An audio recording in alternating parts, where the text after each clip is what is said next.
Hello and welcome back to the Bricks Hub. So today's video is slightly different to my usual stuff. I'm doing this video about Star Wars Celebration because if you know me in person or you've seen my social media, you know I was there over the weekend and I had a really good time. I got to meet a lot of new people and also got to have a really good time with some of my friends as well. So this video will kind of be from the perspective of not only a Star Wars fan but also a fan of LEGO Star Wars and also a fan of the Star Wars sequels. So if you're not a big fan of the sequels, which is completely fine if you're not, this video might be a little bit not really your thing.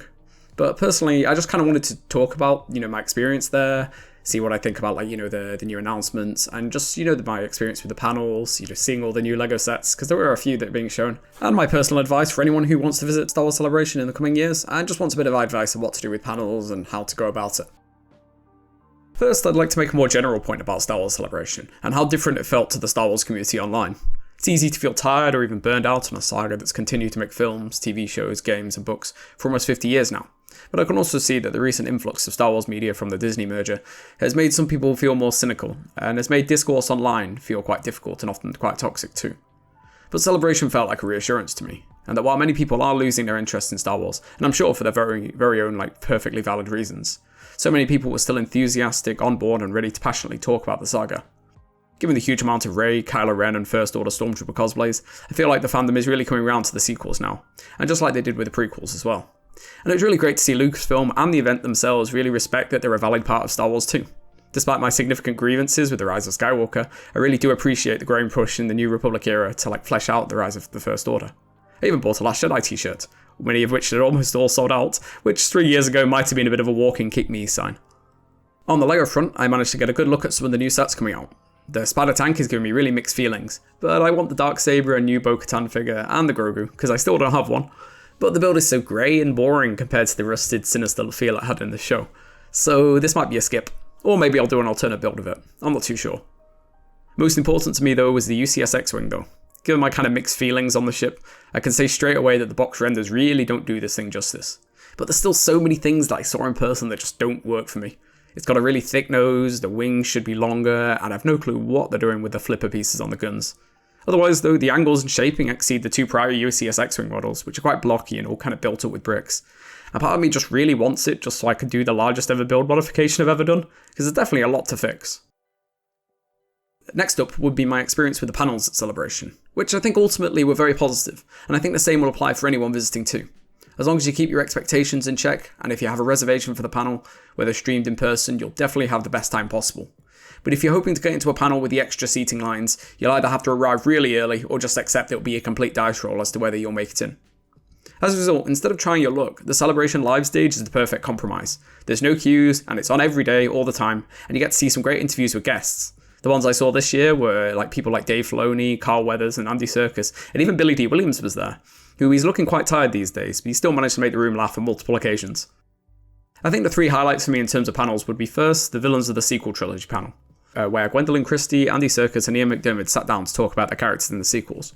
And honestly, after all the misinformation on YouTube, I was surprised by just how passionate all three of them were.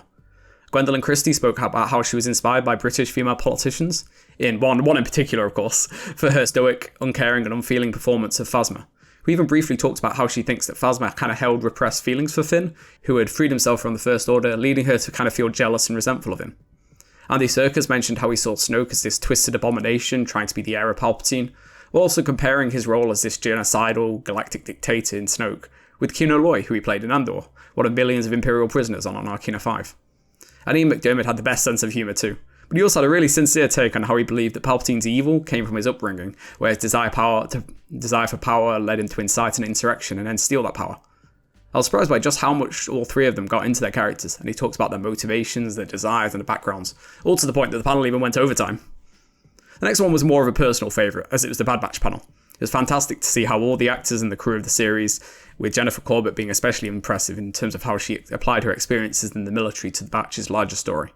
And while Dee Bradley Baker is just an all-round amazing voice actor in everything he does, I also loved seeing Michelle Ang too, who voices Omega, and hearing her experiences with the show as well. I also got the opportunity to see a short teaser of the Bad Batch Season 3, which involved Palpatine at Mount Tantus and a growing bond developing between Omega and Crosshair there too. Finally, the all-time highlight was the Star Wars Animation Game Night panel, possibly one of the best experiences I've had as a Star Wars fan.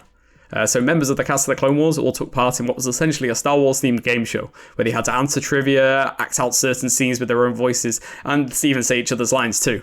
I feel the videos I took speak for themselves, but I never thought I'd ever see Obi-Wan and Anakin acting out the "I love you, I know" scene from Empire Strikes Back, or voicing a more comedic version of the final battle in Episode 3. My brother! What? Keep saying it over and over.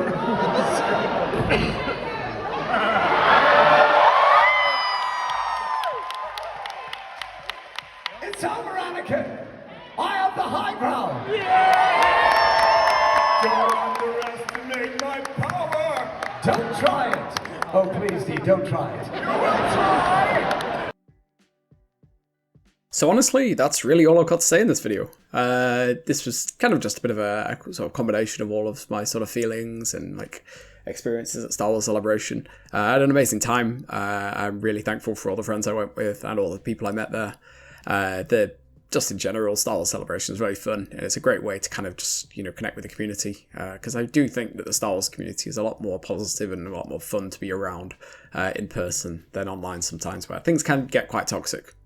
Even if you're, say, not a fan of the sequels or not a fan of, say, the modern stuff, I do think that anyone would enjoy it, and I think there's no favoritism played with Star Wars or anything like that, and I just think it's a great experience. Thank you so much for watching, and if you enjoyed, please leave a like, and also if you want to leave a comment, saying maybe things that you really enjoyed at Star Wars Celebration, or say things that you'd be looking forward to next time, or even if you haven't been, just things that you'd like to see at a Star Wars convention, just let me know.